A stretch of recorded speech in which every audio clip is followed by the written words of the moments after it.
Hello friends, स्वागत आपका हिंदी ज्ञान संकल्प चैनल पर। चलिए फ्रेंड्स, आज हम करेंगे प्रेमाश्री काव्य। ठीक है, प्रेमाश्री काव्य को हम सूफी काव्य भी कहते हैं। तो भक्ति काल के अंदर हमने कर लिया है संत काव्य कंप्लीट, उनकी रचनाओं को भी कर लिया है। अगर आपने वीडियो नहीं देखे तो चैनल पर विजिट करिए और चैनल को सब्सक्राइब करके वीडियो को देखिएगा। तो दोस्तों चलते करिए इसके अंदर सूफी काव्य। ठीक है, सूफी काव्य है, उसकी विशेषताएं कर लेते हैं क्योंकि सबसे पहले विशेषताएं हमें ज़रूर देखनी है। सूफी काव्य की विशेषताओं में है सबसे पहले इसमें मसनवी शैली का प्रयोग किया गया है। इम्पोर्टेंट है, पूछ लिया जाता है कि कौन सी शैली है, तो मसनवी शैली है। आगे मैंने लिखा है कि मसनवी शैली में प्रारंभ में, अब हमें ये पता होना चाहिए कि मसनवी शैली कहते किसे हैं, क्योंकि बहुत प्रकार की शैलियाँ हैं, लेकिन सूफी काव्य के अंदर मसनवी शैली है। और मसनवी शैली वो होती है जिसमें प्रारंभ में ही, स्टार्टिंग में ही, उसके जब लिखना स्टार्ट करते हैं मसनवी शैली की कोई रचना, तो उसमें सबसे पहले प्रारंभ में ईश की वंदना, ठीक है, अपने खुद के ईश्वर की रचना वंदना की जाती है। और शाहे वक्त की प्रशंसा, यानी जिसके राज दरबार में है, किसके दरबार में है, किसके आश्रय में है, तो उसकी प्रशंसा जरूर की जाती है। कहाँ पे, जहाँ पे रचना आरंभ करते हैं वहाँ पे दोनों चीज़ क्या होता है, जरूरी हो जाती है मसनवी शैली के अंदर। और सब कुछ एक ही छंद में लिखा जाता है, यानी मसनवी शैली के अंदर पूरी की पूरी रचना एक ही छंद के अंदर लिखी जाती है। और आप देखोगे कि या तो सूफी काव्य है वो दोहा में है या फिर दोहा चौपाई में है। तो इम्पोर्टेंट है, मसनवी शैली के अंदर ये तीनों चीज़ ही जरूरी होती हैं। इस काव्य में अधिकतर कई मुसलमान थे। ठीक है, ज़्यादातर क्या है इसके अंदर कोई, जैसे नूर मोहम्मद को छोड़ के क्या है कि एक दो रचना है इन्होंने क्या है हिंदू प्रवृत्ति पे लिखी है। हिंदू प्रवृत्ति क्या कि हिंदुओं की ओर झुकाव है उसका, लेकिन ज़्यादातर कवि कहाँ के थे, मुसलमान थे। ठीक है, मुसलमान कवि होने के बावजूद भी कई कवि हैं इसके अंदर। एक कवि है नूर मोहम्मद, उन्होंने हिंदुओं के ऊपर रचना की है। तो इस काव्य के अंदर क्या थे, कई मुसलमान थे, कवि थे। और सूफी काव्य भाषा है वो ज़्यादातर पूर्वी अवधि के अंदर लिखे गए हैं। और छंद दोहा चौपाई है। वियोग है इसके अंदर श्रृंगार रस, वियोग श्रृंगार रस आ जाएगा। समास है समासोक्ति इसके अंदर। अलंकार है उत्प्रेक्षा। ठीक है, ये चीज़ें इंपॉर्टेंट है। भाषा के बहुत ज़्यादा विवरण देखने को मिलता है, कि देखने को मिलता है पेपर के अंदर कि भाषा, सूफी काव्य की भाषा कौन सी है, तो अवधि ही ज़्यादातर मिल रही है।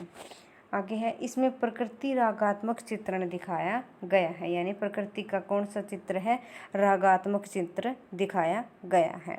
रागात्मक यानी प्रेमात्मक। ठीक है, प्रेमानुभव द्वारा रचित है, प्रेम विभूत बोल सकते हैं। तो इसमें ज़्यादातर रागात्मक चित्रण किया गया है। सूफी काव्य में वीर्य का पूर्ण अतिशोक्ति वर्णन है, यानी इसके अंदर वीर्य दिखाया गया भरपूर मात्रा में। ठीक है, वीर्य की ज़्यादा रचनाएं हैं और उसका भी बहुत अतिशोक्ति यानी कि बहुत बढ़ा चढ़ाकर वर्णन किया गया है। तो इम्पोर्टेंट है ये विशेषताएं इसकी, क्योंकि विशेषताएं अगर हमें पता है तो दोस्तों क्या है कि हमें किसी भी काव्य के पार्ट को या फिर किसी की विशेषताओं को समझने में आसानी हो जाती है। अधिकांश काव्य का नामकरण नायिकाओं के नाम पर किया गया है। आपने अगर थोड़ा बहुत भी सूफी काव्य के बारे में पढ़ा है तो ज़्यादातर इनकी रचनाएं हैं वो नायकों के नाम पर ही लिखी गई हैं। जैसे हंसावली है, ठीक है, वो क्या है, उस रचना की क्या है, नायिका है। ठीक है, तो ऐसे ही यहाँ पे बताया गया है कि इनका नामकरण है रचनाओं का, वो क्या किस पे किया गया है, नायिकाओं के नाम पे किया गया है। इसमें खंडन मंडन आएगा दोस्तों, ये खंडन मंडन की प्रवृत्ति का भी अभाव है। ठीक है, इसके अंदर खंडन मंडन की प्रवृत्ति का अभाव है, यानी कि किसी भी विरोध का या फिर किसी की प्रवृत्ति का विरोध करना, विरुद्ध जाना, उसकी प्रवृत्ति का इसके अंदर क्या है, विरुद्ध अभाव है, यानी इसके अंदर। सूफी काव्य से सांस्कृतिक समन्वय का सूत्रपात होता है, यानी किसी भी राज्य के बारे में पूरी तरह से लिखना, ठीक है। और सांस्कृतिक टाइप में रचना लिखना, वो चीज़ें इसके अंदर क्या है, बहुत ज़्यादा प्रयोग की गई है। तो इसीलिए बोला गया है कि यहाँ पे क्या है, यहाँ पे सूत्रपात यहाँ से माना जाता है कि इसका सांस्कृतिक समन्वय का। इस काव्य में परमात्मा को स्त्रीलिंग और आत्मा को पुल्लिंग की संज्ञा दी गई है, यानी कि स्त्रीलिंग यानी कि जिसमें ये नायिका जो प्रयोग की गई है, नायिका को जिसको प्रमुख माना गया है, वो क्या है, इसके अंदर ईश्वर का रूप लिए गए हैं। ठीक है, सब कुछ क्या है, इसके अंदर नायिका को ही दर्शाया गया है। और आत्मा को क्या है, पुल्लिंग के रूप में संज्ञा दी गई है, यानी जो भी स्त्रीलिंग की है उसको परमात्मा माना गया है, और पुल्लिंग को क्या है, यहाँ पे आत्मा माना गया है।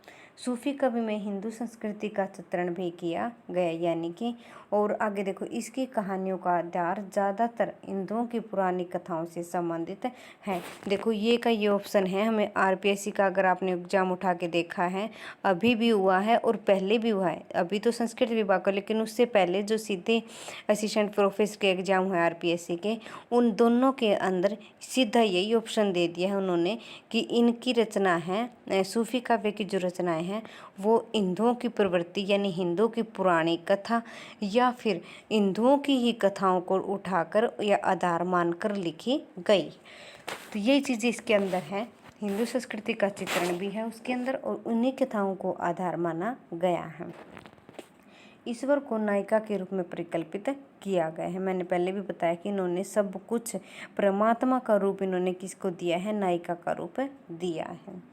कथानक रूढ़ियों का अनिवार्य प्रयोग, देखो ये तीनों ऑप्शन है वे यूजीसी नेट के अंदर शामिल किए गए हैं, ऑप्शन के अंदर आए हैं ये तीनों के तीनों, तो मैंने यहाँ पे उतार दिया क्योंकि अगर हमें पता है कि ऐसे ऑप्शन बनते हैं तो हम उसी के हिसाब से उसके आसपास के ऑप्शन का ध्यान रखेंगे। तो ये तीनों ऑप्शन हमें याद रखने ज़रूरी हैं। इश्क मिजाजी से इश्क हकीकी और, ठीक है, ये तीनों के तीनों ऑप्शन याद रखने हमें इम्पोर्टेंट है। सूफी शब्द की उत्पत्ति है आगे, यानी जब हम किसी भी काव्य को पढ़ते हैं तो सूफी काव्य के अंदर अगर हम ये पता हो कि सूफी शब्द है वो कहाँ से निकला है या सूफी कहाँ से आया है वर्ड, तो हमें क्या है, आसानी होती है उसको समझने में। तो हम ये जान लेते हैं कि सूफी शब्द कहाँ से आया गया है। और सीधा सीधा परीक्षा में भी पूछा जाता है कि सूफी वर्ड है वो किस किस का क्या अर्थ है, तो यहाँ पे देख लेते हैं। सफ है एक वर्ड, इसके अंदर सूफी के साथ के संबंध में सफ शब्द आता है जिसका अर्थ है पंक्ति, इम्पोर्टेंट है। सफ शब्द का अर्थ है पंक्ति। सफ़ा का अर्थ है पवित्र। सूफ का है ऊन। सोफिया है विद्या तथा ज्ञान। तो एक है सूफा यानी चबूतरा, ठीक है। ये 6-7 वर्ड हैं इसके, 5 है सॉरी। तो इसमें से अगर हम देखें इम्पोर्टेंट जो है सफ़ा व पवित्र, ठीक है, जो इम्पोर्टेंट है वो है सफ़ा पवित्र। जो सफ़ा पवित्र है उसी को ही सर्वमान्य घोषित किया गया है कि इसी से क्या है, सूफी शब्द की उत्पत्ति हुई है।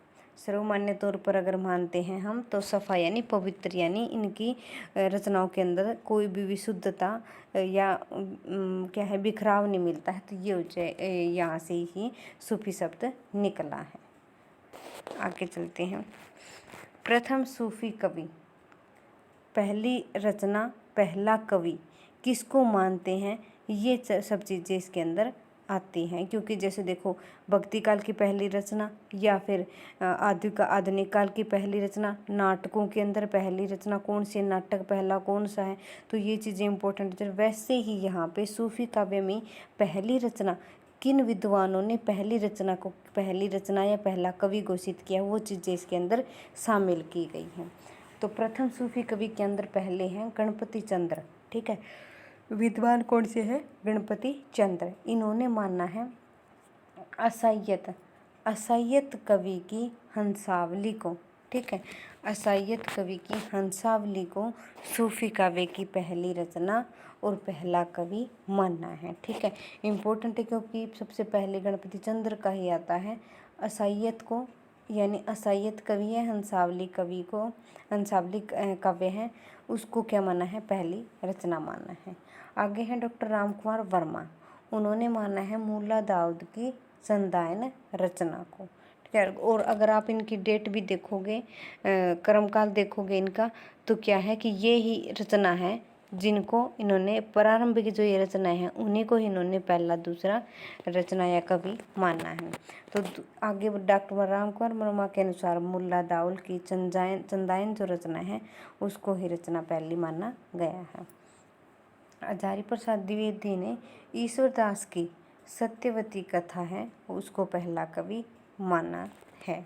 मैंने इसकी ट्रिक बनाई है, अगर आप ऐसे ध्यान रखते हैं कि हजारों ईश्वर, ठीक है, हजारों ईश्वर हैं वो क्या करते हैं, सत्य बोलते हैं। यानी कि ईश्वरदास की जो सत्यवती कथा है वो हजारी प्रसाद द्विवेदी ने इनको पहला कवि माना है। आगे है रामचंद्र शुक्ल जी ने कुतुबन की रचना, यानी कुतुबन कवि है और मृगावती रचना है, इसको पहली रचना मानना है। और एक इम्पोर्टेंट चीज़ है इसके अंदर, ये तो पूछा जाता है कि पहला किसको मानना है, और एक ही भी मानना पूछा जाता है कि इसके अंदर नायिका या नायक कौन सी है। ठीक है, रचना कौन सी भी हो सूफी काव्य की, उसमें नायिका या नायक को पूछा जाता है पेपरों के अंदर। आगे चलते हैं सूफी कवि।